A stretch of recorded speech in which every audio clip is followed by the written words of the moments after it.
Welcome to my channel bank Nifty masters. ఈరోజు bank Nifty market update ఇంకా మనం చూసుకుంటే ఈరోజు బ్యాంక్ నిఫ్టీలోని 172 పాయింట్స్ మార్కెట్ అయితే డౌన్ అయ్యి 59,111 దగ్గర మార్కెట్ అయితే క్లోజ్ అయింది. సో ఈరోజు మార్కెట్ కనుక చూసుకుంటే మార్కెట్లో అయితే లోయెస్ట్లో వచ్చేసి 58,947, హైయెస్ట్ వచ్చేసి 59,180.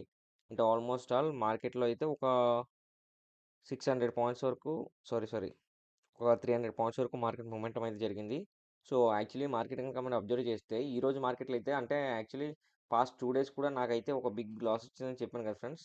అంటే 2 డేస్ కూడా ఒక కన్సల్టేషన్. దాని తర్వాత యాక్చువల్లీ ఈ డే అనేది నేను ఏదైతే 24థ్ డే కొంచెం మార్కెట్‌లో ఇచ్చేసానో అంటే లాస్ అయ్యాననమాట. లాస్ అయిన తర్వాత మళ్ళీ ఇంకా లా లాస్ తర్వాత ఏమైంది? మళ్ళీ లాస్ తర్వాత ఇక్కడ కూడా యాక్చువల్లీ ఈరోజు కూడా అసలు ఈ వీక్ అయితే నాకైతే ఓవరాల్‌గా అయితే బాలేదు. సో, ఈ వీక్ కూడా నేను ట్రేడ్ సెటప్ ఎలా పెట్టుకున్నానంటే మార్కెట్ ఫాలో అవుద్ది. ఫస్ట్ 15 మినిట్స్ క్యాండిల్ ఒక బేరిష్ క్యాండిల్ వస్తే పుట్ ఆప్షన్ తీసుకుందాం అని చెప్పాను. బట్ 15కి ఒక ఒక బుల్లిష్ క్యాండిల్ వచ్చింది. బుల్లిష్ క్యాండిల్ వచ్చిన తర్వాత మళ్ళీ ఇంకా మార్కెట్‌లో 30 మినిట్స్ వెయిట్ చేసిన తర్వాత ఎంట్రీ తీసుకుందాం అనుకున్నాను. సో, ఎంట్రీ ఏం చేశాను ఫ్రెండ్స్. సో, ఎంట్రీ మళ్ళీ ఇంకా ఒక 15 మినిట్స్ మళ్ళీ ఒక బేరిష్ క్యాండిల్ వచ్చిన తర్వాత సరే ఇక మార్కెట్ ఫాలో అవుతుందని చెప్పి నేను ఇక ఎంట్రీ తీసుకున్నాననమాట. ఎంట్రీ తీసుకున్నాను. నాకైతే స్టాప్ లాస్ అయితే ట్రిగ్గర్ అయింది.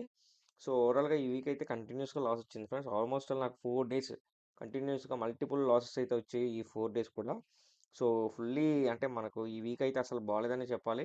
ఏంటో మరి కొంచెం సరిగ్గా గ్రహాలు కూడా కోఆపరేట్ చేయనట్టుంది. మన ట్రేడ్ సెటప్స్ కూడా ఏం వర్కౌట్ అవ్వలేదు. సో, మనం ఎంత హార్డ్ వర్క్ చేసినా మన లక్ అనేది కూడా ఒక 1% మనకు ఇదవ్వాలి కదా! సో, అదైతే నాకైతే లేదనిపించింది ఈ వీక్.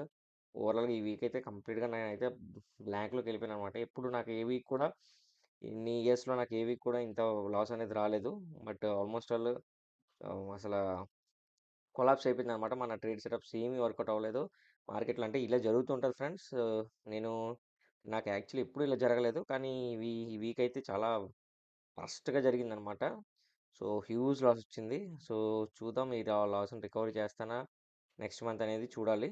సో, అంటే ఏదైనా నెక్స్ట్ ఇయర్ నుంచి కొంచెం బెటర్‌గా ప హార్డ్ వర్క్ అయితే చేయాలి నేను. ఈ హార్డ్ వర్క్ అయితే సరిపోవట్లేదు. ఎందుకంటే కంటిన్యూయస్‌గా 4 డేస్ లాస్ అనేది అసల హ్యూజ్ ఇంపాక్ట్ అనమాట. సో, పర్లేదు మెల్లిగా రికవర్ చేద్దాం. హోప్ అయితే ఉంది. రికవర్ చేస్తాననే నమ్మకం అయితే ఉంది. చూద్దాం దాని మీద నేను ఫార్వర్డ్ అవుతానన్నమాట. ఓకేనా? సో, ముందుగా మనం 1 వీక్ క్యాండిల్ గనుక చూసుకుంటే 1 వీక్ క్యాండిల్‌లో మార్కెట్ అయితే క్లియర్ ఇండికేషన్ ఏంటంటే మార్కెట్‌లో ఒక సెల్లర్స్ యొక్క ఫాల్ అనేది కనిపిస్తుంది. సో, కంప్లీట్‌గా ఫాల్ అయ్యే అవకాశాలు ఉన్నాయి నెక్స్ట్ వీక్ కూడా. సో, 1 డే క్యాండిల్ కనుక చూస్తే 1 డే క్యాండిల్‌లో కూడా మార్కెట్‌లో క్లియర్‌గా ఒక సెల్లింగ్ ప్రెషర్ అయితే కనిపించింది. సో, మండే కూడా ఫాల్ అయ్యే అవకాశాలు కూడా ఉన్నాయి.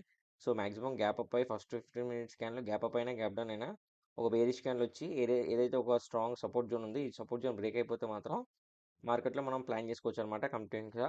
ఓకేనా? లేదు ఒక బుల్లిష్ క్యాండిల్ వచ్చిందనుకోండి. బుల్లిష్ క్యాండిల్ ఈ లెవెల్ వస్తే కొంచెం ఎంట్రీ తీసుకోవద్దు. ఏది రెసిస్టెంట్ జోన్ బ్రేకౌట్ అయ్యే లెవెల్ వరకు వస్తే ఎంట్రీ తీసుకోవద్దు. ఏదైనా బుల్లిష్ క్యాండిల్ వస్తే కొంచెం వెయిట్ చేయండి. ఎందుకంటే మార్కెట్‌లో క్లియర్‌గా ఫాల్ అయ్యే సిగ్నలే కనిపిస్తుంది కాబట్టి మనకు బుల్లిష్ క్యాండిల్ వచ్చినా సరే లిటిల్ బిట్ ట్రాప్ మూవ్‌మెంట్ జరిగి మళ్ళీ ఫాలో అయ్యే అవకాశాలు ఉందన్నమాట. సో, లాస్ట్ వీక్ నేను అలాగే ఈ వీక్‌లో అయితే ఇలాగే నేను ఇదయ్యానన్నమాట.